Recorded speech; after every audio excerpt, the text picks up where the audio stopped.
అందరూ ఒకటే సమానంగా.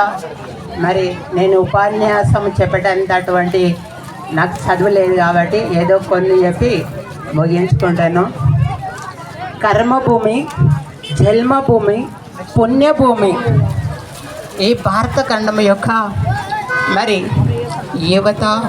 యువతలు ఈరోజు నా చిన్నతనానికి ఇప్పుడున్న తరానికి మరి ఇంతమంది యువకులు కానీ యువతులు కానీ ఈ యొక్క అంబేద్కర్ ఉత్సాహానికి వచ్చి ఈ యొక్క ఉపన్యాసం తెలిగించి మరి వారి లోపల మంచి బుద్ధి మంచి జ్ఞానము రావాలని అంబేద్కర్ను వేడుకుంటూ ఆయన పాదాలకు నమస్కరిస్తూ భగవద్గీతలో ఒకటే చెప్తారు, యజ్ఞ దాశరథి శ్రేష్ఠ తత్వదేవో తరోజన.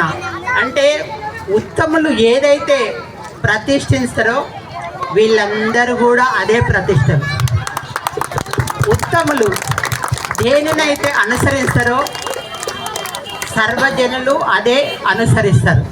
కాబట్టి మనమందరం కూడా ఆయన ఆశయాలకు మరి మనం ఎందరమో మన సంసారానికి మన జీవితానికే జీవనోపాధిగా